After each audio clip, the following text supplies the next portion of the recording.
Immigration has been a central part of human history. It's also incredibly controversial, charged, and politicized. Today in Australia, for example, we are experiencing record numbers of immigrants coming into our country, something that has coincided with an ever-growing cost of living crisis. As such, many people, understandably, link the two together and think that the large volume of immigrants coming into our country is what it's fault for the problems in housing, health, infrastructure, inflation, but also more social things like crime and culture.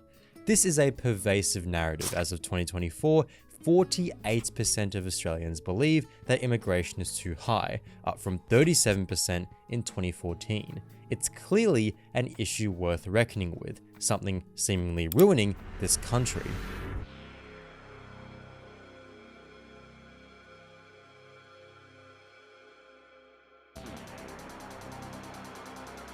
Australia is a nation of migrants, whether it be today, the 1950s when the White Australia policy ended, or in the process of colonisation throughout the 19th century, immigration has played a key role in our social and economic life. As such, it's been something debated and engaged consistently throughout this country's history. And so in this video, I want to talk about three things. One, how immigration impacts our country's economy, like housing and inflation.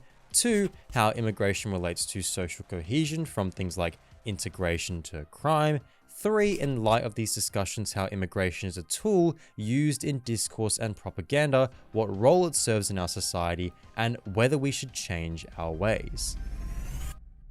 If you've already heard me talk about immigration and housing a million times, go ahead and skip here. One of the biggest sticking points of modern immigration trends is its impact on the housing market. Australian cities are some of the most expensive housing and rental markets in the world. It would take around 16 years of earning the average disposable income before you could buy a house in this country. Around 70% of renters are in rental stress, and housing availability and construction has plummeted. To quote myself, "Housing's f***ed." So we should want to figure out why housing is so unaffordable and why this system keeps failing us. And this is the context in which the Australian government let in around 500,000 people in 2023 and 400,000 people in 2024. Clearly, this increase in the population has put incredible strain on existing housing supply, put immense upward pressure on demand, and therefore driving up the prices of housing and rents. It's simple supply and demand, right? One big problem with this way of thinking is that it's very immediate. We have to contextualize the housing problems we have today in the broader crisis of how we build and distribute homes to people in this country. Already in 1990, homes were 9 times the average income, which is crazy unaffordable. Throughout the 2000s and 2010s, Australia experienced a property bubble, or essentially a period of significant, mostly uninterrupted, price growth. Many owe the beginning of price acceleration to Prime Minister John Howard's changes and subsequent increase in immigration in the mid-2000s, but as you can see, prices accelerated well before Howard's changes, and that's true regardless if we use price to income ratios or if we use real median house prices. Not to mention, rent price growth doesn't at all match the elevation in immigration intake. Same is true today. The big acceleration in house prices happened in 2021, when Australia actually recorded a net negative of immigrants, meaning people overwhelmingly permanently left Australia. Some people say this is what happens when you increase the money supply, referring to the quantitative easing pursued by the Reserve Bank in 2020 and 2021. But if the argument that quantitative easing necessarily increases inflation in markets, we would have seen inflation happen in at least late 2020, since the Reserve Bank began quantitative easing in March that same year. What we see, however, is inflation falling throughout most of 2020 and 2021, and then upticking later in 2021. Moreover, house price growth in 2020 was relatively modest at about 5%. Rents suit the narrative a bit more, as many cities saw rent price growth peak in 2022 and 2023. But as we can see, most cities saw growths in rents accelerate in 2021 before the wave of immigrants, and kinda remain or stick at the same growth rate in the following years. And in fact, all of them are coming down dramatically despite relatively minimal changes in immigration. That doesn't mean I think rent's affordable, by the way. Obviously not, but the points in which rent has become so incredibly expensive only weakly correlates with immigration growth, and that depends on the city. The other thing to note is that many states introduced temporary rent regulations in COVID, meaning landlords had less room to charge unscrupulous rents. So it makes it difficult to compare the years with little immigration to the years with high immigration, as in 2020, for example, rents were kept down by the government. Unfortunately, the way many pundits and speakers talk about this, they sound like this is a sure and sound connection that you can make very easily, but in reality, you have to jump through numerous hoops and make spurious caveats and post-hoc rationalizations to justify an original belief that ultimately can't be held to scrutiny.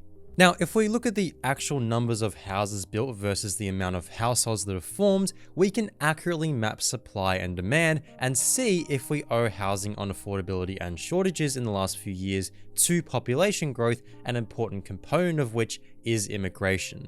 In this video here, I go over the macro stats. Very quickly, because I know I'll get complaints despite arduously covering it all the time, immigration has not caused the housing crisis in Australia. The housing crisis is basically how homes are becoming increasingly out of reach for younger, less wealthy people due to high increases in prices. It's gotten to the point that even a decline in house prices wouldn't really do much. Since 2016, Australia has built nearly 1.6 million dwellings, and in the same time frame, total households, which both includes domestic growth and immigration, has risen by 1.47 million. This means that we have an excess supply of housing, but there are more caveats we can add. 20% of these households own more than one property, many of which hold empty properties. In Metro Melbourne alone, there are 100,000 empty properties, or a vacancy rate of 4.85%. If we extrapolate that to Australia broadly, we get over 500,000 empty properties across the country. Likewise, Melbourne in 2019 had a commercial vacancy rate of 10.9%, which across Australia adds up to 130,000 properties. So while, yeah, it's a very rough calculation, no matter how you put it, we've built way more homes to accommodate the amount of people coming in, which means this isn't necessarily a scarcity problem, but more a distribution problem. The system isn't distributing homes to people who need it. We've got the resources, we've got the ability to house everyone and more in this country, yet we can't. So as we can see, we've built way more properties than we actually need. This is a distribution, not a scarcity problem, something I go into more depth later. The problem isn't that we don't have enough, the problem is how we spread it out. Another thing worth considering is how much labor and resources have been taken up by big infrastructure projects, something that the Productivity Commission has raised concerns about. Less workers and materials allocated to building homes ultimately means less homes for people. So instead of directing antagonism towards immigration, maybe we should focus on questions and concerns towards the housing market itself, a market that has proven itself unable to satisfy the needs and wants of Australians despite having plenty to go around. This is something affirmed by the academic literature. Every study which investigates the impact immigration has on house prices and rents finds that immigration has a measurable yet minimal impact on house price growth and rent price growth. Moalemi and Mesler 2020 find, for example, that for every 1% increase in the population, house prices go up by 0.9%, all else equal. So if we change the inputs of the model to fit today's situation, immigrants grew the population by 1.9% in 2023, meaning they increased prices by 1.71 percentage points. Moalemi et al. 2022 finds that similarly, a 1% growth in the population due to immigration increases rent prices by 0.7%. It's not nothing, but I think it's pretty unserious to suggest that immigration is the thing causing our housing problems, particularly in light of everything talked about before. I understand that saying studies say this in 2025 isn't convincing, and discussing specifically how they use the Bartik instrument, for example, is maybe a bit beyond this video, but if you're interested, there's some decent analysis in the literature which I'll link below. You would have likely heard the whole immigrants are taking my job or immigrants are lowering my wages. What I'm not alright with is being 21 years old, living out of home and struggling to find work and having $47 in my bank account 2 days after payday because I'm A, not getting enough work because immigrants are taking over the work that I should be having. The way it goes is that immigrants increase the supply of the labor force and therefore increase the amount of people employers can choose from. That means individual workers have less bargaining power because they're more easily replaceable, and so employers can find workers, typically migrant workers, who will work for cheaper. And it makes sense. Even big unions like the CFMEU have said that they don't want migrant workers coming in because it brings down wages for their members. The first problem with this way of thinking, however, is it's preoccupied with the supply side. Sure, increasing the pool of labor will put downward pressure on the price of labor, wages, but then in the longer term, when those migrants earn a wage and spend in the economy, spending at businesses increases, which means businesses have more money to spend on expanding production, part of which is increasing wages for workers. It's why, for example, increasing the minimum wage doesn't actually lead to job losses or increased prices, because that money just cycles back into the economy anyway. And again, it's something reaffirmed by the literature. Brew and Negatal 2017 found almost no evidence that immigration harms the labour market outcomes of those born in Australia.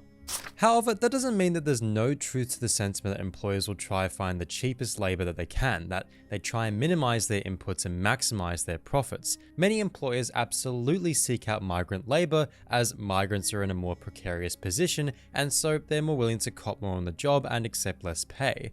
Of course, that's a slightly different question to whether in the longer term, demand from immigrants offsets downward pressure on prices from the supply side, as it's describing a behavior and a bias rather than an actual empirical result that we can retroactively look at.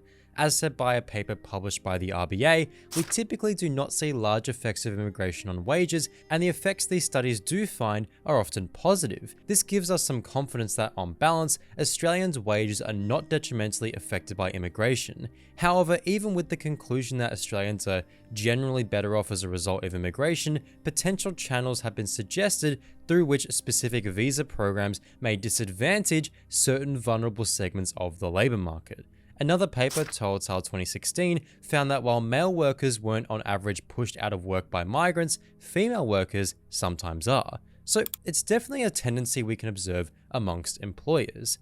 There are definitely concerns and nuances regarding migrants and work, and these are concerns worth contending with. But to me, this seems to be more of a problem with employers and less so with the migrants, because we see this profit-seeking behavior everywhere. For example, fast food places like McDonald's and KFC heavily rely on 14, 15, 16-year-olds that they can underpay and put on sham contracts, potentially pushing out older high schoolers and uni students who may need the work. I mean, we've seen Grilled, for example, put its workers on as low as $14 an hour through loopholes in its employment contracts. The labor force has become much more casualized and insecure as deregulation and financialization as economic doctrines have become prioritized, and employee organizations like unions have been suppressed. I mean, maybe you can resonate with this, but anecdotally, when I first started out at high school, many of my teachers had been at the school for 5, 10, even 15 years. By the time I graduated, the staff felt younger, the teachers I spoke to were often on very short-term, sometimes even monthly contracts. It would be very weird and completely unfair to direct our antagonism and concerns towards these teachers for simply taking the work that they can because they want to get by. And again, this is something I'll get to later, but I will note that any potential short-term wage gap that employers take advantage of can be mitigated by unionization. So the higher the union density, the more workers are able to collectively bargain and organize together, the less native workers have to worry about, and the less migrant workers are exploited. That is key. So we've found that, at their worst, immigrants can be abused by businesses at the expense of the local population, and at their best, they have little to nothing to do with the problems we have. Sure, you can grant that they don't make things worse, but do they make things better? Do immigrants improve this country? Well, as we've touched on before, immigrants when employed spend in the economy. Not only does that counteract any decrease in wages they may cause, but it actually leads to more Australians getting employed. OECD research finds that when a particular region saw an increase in immigrants, more Australians actually got employed, and wages weren't diminished at all. That means that GDP and GDP per capita goes up, as more is being produced and more Australians are producing more for themselves. That then means that productive capacity is increased, meaning we as an economy are able to physically make more things, something which puts downward pressure on inflation. So yes, despite the crazy inflation and price hikes we've seen over the last year, the cost of living going crazy, immigrants are actually helping and not making it worse. Again, they increase demand, but they also increase supply. we can see that inflation really began to rubber band upwards before immigration came back after the lockdowns. Government research does suggest that while migrants overall have a positive impact on the budget, contributing more than they take off, this isn't true for all migrant cohorts. As we can see, fiscal contributions are overwhelmingly positive until these migrants retire, which of course is true for any native Australian as well. However, what's important is that this research crucially doesn't account for any spillover or indirect effects like increased company taxation, economic activity, etc., which undoubtedly has significant long-term positive effects on the budget. It'd be like saying, oh, we spend so much money on health, yet we get next to none of it back on the budget, without accounting for how healthy and able people are obviously much better at contributing and working in our society, and therefore paying more tax. So clearly immigration has a net positive impact on the Australian economy. This by no means suggests that the immigration system is perfect, that the Australian economy is perfect. Far from it. And ultimately, these are marginal, on paper, economic benefits. It's hard to look at something in real life and go, hey, that's because of an immigrant. Like everything in this country, the benefits of something disproportionately favors the top end of town. Once again, we'll get back to that later. But while many Australians are concerned with the economy and the cost of living, many are also concerned with social cohesion, with cultural barriers, even concerned for their safety. Australia's social cohesion index is at its lowest since 2009 at 78. While most respondents, 71%, thought that accepting migrants from different countries made Australia stronger, 49% thought that immigration was too high, and 41% described their situation as just getting by. To me, this is clearly indicative that people are suffering materially, suffering from the cost of living, and some of these people think that it's being made worse by immigration. I think the degradation of the social fabric is over-exaggerated, and how much people's material concerns are actually what matter is underplayed. That same survey found that 82% of people were willing to help their neighbors, and 81% still agree that their local area is a place where people from different national or ethnic backgrounds get along well together. That is an overwhelming majority. This is not an example of people and immigrants being too innately different for integration and multiculturalism to exist. It's an example of a terrible economic situation motivating some people to find a group to blame, which, by the way, there are people to blame, but we'll get back to that. Still, I think there are specific issues that fall within the social cohesion mantra that are worth addressing. For example, crime. An investigation into 30 countries, including Australia, found that immigration on the countrywide scale does not boost crime. Some of the reasons why are the threat of deportation, the threat of prison in a new country, the threat of putting their family, who usually depend on them, in jeopardy. They're enough usually to deter immigrants from committing crimes.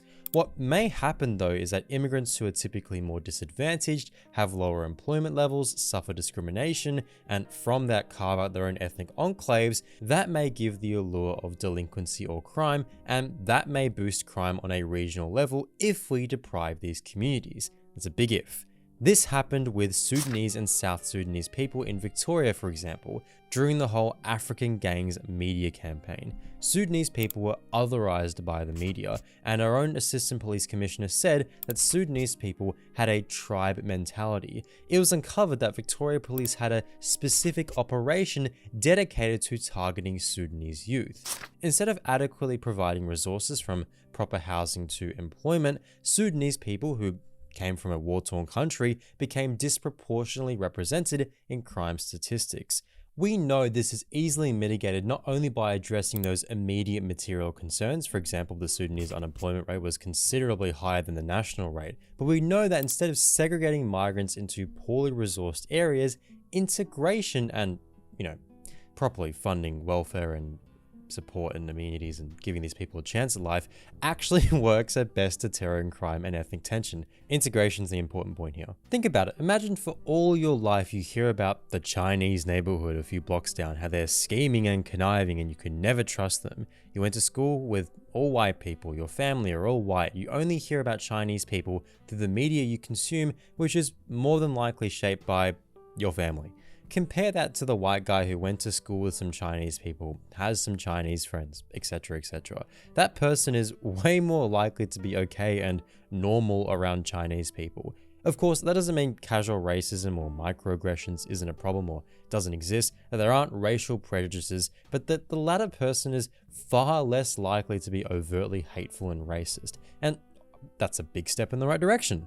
Thus, positive contact reduces prejudice on a macro level, whereby individuals are influenced by the behavior of others in their social context, not merely on a micro scale via individuals' direct experience of positive contact with outgroup members. These findings reinforce the view that contact has a significant role to play in prejudice reduction and has great policy potential as a means to improve intergroup relations because it simultaneously impacts large numbers of people. And I mean, think about it. That's why cities are often the woke, greeny places they are, and conversely, the more conservative and maybe even racially skeptical places are isolated, mostly white or racially homogenized communities. Fear or hatred towards other races doesn't come up from some innate drive. It's entirely shaped by our surroundings, how we grow up, where we grow up, all of that, from your family's income to the TV you watch to the schools you go to. Likewise, we have to recognize that immigrants create, or forced into, segregated areas or are more socially delinquent because of their conditions. The common point is that the areas with higher degrees of segregation for three Chinese subgroups appear to have larger populations with more households without cars and fewer households without internet. It's all material. It's all about people's surroundings, their environment, their family, their income, all of that. Culture plays a role, we know that, but think about how people get radicalized into believing extreme things. They feel disenfranchised, as if society isn't providing them with what they need to flourish, and oftentimes they're right. It's the same here. If we put the time and money and investment into making sure that immigrant populations have the support and amenities that they feel like they need, not only will we see the fiscal and monetary benefits in the future, but as previously discussed, we won't see as many problems with residential segregation and ethnic tensions. You might find some cool friends, who knows. We won't see as many problems with cultural incompatibilities. People aren't limited to rigid understandings and doctrines of particular faiths or philosophies. If you're smart, you would have caught that this is the same attitude I have towards people who are skeptical towards immigration. The economy right now, our society, our government, the companies, all of it isn't working for you, and that's not okay. We should be targeting and antagonizing those things, not vilifying or attacking immigration, something which, again, the system has its problems, which I'll get into, but can not only work but benefit us all. If we keep going after the wrong thing, if we keep going after the small problems, we won't address the actual things that are really hurting us. There's this idea that way back when, before Australia became multicultural, we didn't have any of these conflicts or problems with social cohesion. This couldn't be further from the truth. Outside of... what? Anyway, Australia was laced with racial, ethnic, national tensions throughout the 19th and 20th centuries, all between what now most people would consider unified, homogenous white people. While retrospectively the Irish are now normalized and homogenized as a part of the group known as white pioneers, there remains great ambivalence, if not deep contradictions, regarding the place of the Irish in what is labelled the British colonizing project. In my Irish opinion, our education system seriously whitewashes the prevalence of inter-European conflict in Australia. They kind of just bring up the Irish, that, there were a bunch of convicts that were brought by the English, and leave it there. The Irish were constantly demonized throughout Australian history. They were consistently a lower class.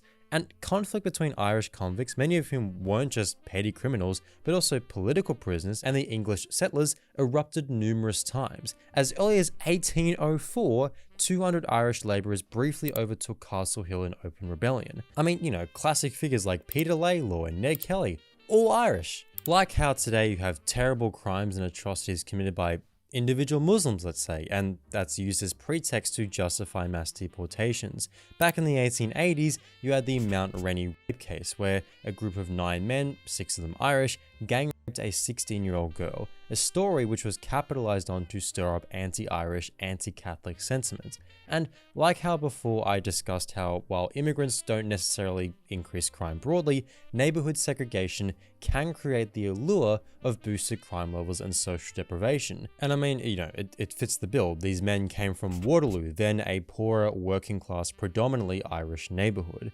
But the argument that Irish people were just naturally predisposed to violent crime couldn't be backed up on a macro level. And while this video couldn't hope to cover the expansive history of Irish English or Catholic Protestant conflict in Australia throughout the 19th and 20th century, it's useful to point out that Australia wasn't a racialized utopia when white Australia or immigrant controls on non-white people was a thing. Here's a bit of a lighter, particularly funnier example. When Townsville workers persecuted 4 fellow German workers, direct action informs them it is simply because you are so stupid and ignorant and do not understand your position in society. We will help you with all your faults to think this matter out and to organize you on a solid basis on the lines of the class struggle where the workers will not fight in sections but as a class. White people, Europeans of all nationalities and cultures, fought violently and verbally. This idea of a unified European front or society where nowadays individual differences between particular Europeans is swept under the rug is a myth. If we got rid of all the non-white immigrants, if we got rid of all immigrants, people wouldn't get less sectarian, society wouldn't have less conflict, those old cleavages would just erupt again. In fact, we only rose above those inter-European prejudices throughout the 70s and 80s when society was becoming less rigid and more multicultural. These national, racial, ethnic differences and tensions may feel like where we need to fight, but squabbling nationalities, races, and ethnic groups in the context of our class society are ultimately distractions. Take the words of this writer in the 1880s on the question of whether Chinese people should be allowed in the country. This being so, it seems clear that it is not the Chinese whom we must reckon, but with our countrymen. In all branches of industry, the Chinese and Europeans are simply tools of the landlord and capitalist. If the Chinese lived in degraded conditions, it was not their fault, just as it wasn't the fault of the Europeans who lived in similar conditions in Sydney, London, Manchester, and other large cities. Think about it. When you demonize or antagonize someone that isn't far from you in terms of income, you inadvertently leave out who actually benefits from this arrangement to begin with. Sure, a company may bring in a Chinese worker to work a lower wage, but who is actually bringing in that Chinese worker?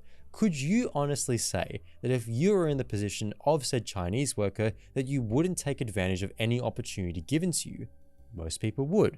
It is also understandable why, from the employer's perspective, minimizing costs is important. It just so happens that many of the employer's interests don't align with, or they even contradict, most of society's interests. Here's a basic one: wages. Your boss wants your wages as low as they can get away with because it minimizes costs on their end. You want your wages as high as you can get away with because it means you can live more comfortably, you can spend more time doing the things you like, you can buy more stuff, etc., etc. In this case, you have way more in common with the Chinese worker than you do with your boss, because that Chinese worker has the exact same interests as you. They just want to live and get by, and they need the money to do that. So instead of trying to create conflict based on race, nationality, place of origin, a conflict that ultimately redirects antagonism and anger from the person or group, your boss or your company, that actually has all the power and money towards someone more like you, we should strive to struggle on class lines, not racial lines. You have way more in common with a working class Indian guy than millionaires like Peter Dutton, Albanese, Rupert Murdoch, Gina Reinhardt, Hugo Ospil Lennon, etc. A great testament to this idea is that Australia's greatest and most intense periods of class conflict, the 1890s and 1930s, were its most white periods. Australia's never been whiter, and yet our country nearly fell into civil war in the 1890s. The racism, the anti-immigration ideas and rhetoric failed to prevent intense class struggle, class warfare. Getting rid of immigrant labor was unable to beat out of the system those fundamental differences and contradictions between worker and owner. This entire video I've gone over on a factual basis how immigration is not to blame for our problems. Immigration is something the ruling classes like because in some instances it benefits them, but overwhelmingly it's just a matter of convenience. The more people that get angry at immigrants, the less people get angry at them, and that's good for them. And if they can profit from that in the process, why the f not? What we should do is unite on class lines, because that's where we get our problems from. Immigrants are a tangential issue, sometimes a tool used, but ultimately a distraction. Whether or not Australia welcomes immigrants or not wouldn't change the fact that the company you work for more than likely wants to maximize how much money they make. They don't want you challenging it, no matter how white the board or the executives are. So then, what can we do? If we acknowledge that we have a problem of distribution rather than scarcity, something that's been extensively argued in this video, then the problem isn't immigration. We can accommodate immigrants, we can inherit the benefits they provide to our society, and we can provide for everyone however we see fit. We just need to figure out how to do that. That means we need to challenge the profit motive, doing things solely or primarily for the sake of generating a return. What's good for most of society isn't necessarily good or in the interests of the top of society. Mandatory unionization and anti-scab laws, for example, easily would mitigate any wage disparities between immigrants and native workers, as unions, basically organizations representative of workers, bargain for higher wages and better conditions. If those needs aren't met, the workers of the union would walk off the job and go on strike until those demands are met. By unionizing migrant workers, by banning employers from outsourcing labor, any potential attempt at undermining or undercutting wages and conditions effectively dies. Governments can redirect resources and workers towards building more necessary infrastructure, such as public housing, so that we, can exceed the waiting list, that we can transform public housing estates from decrepit, crumbling, last resort flats to places people can call home, all at affordable prices. There is so much we can do on a policy front to fix the issues that so many people seem to blame immigrants for. On particular issues such as housing, I'll have videos coming out detailing policy proposals and how we get there, but this is all to say that it is possible, and I'd argue necessary, to transcend beyond national and ethnic lines, not to ignore them, but to accept that they're ultimately not the issue, to challenge the real and actual people and structures which are responsible and at fault for the problems we face in our society, and only then can we create a better world.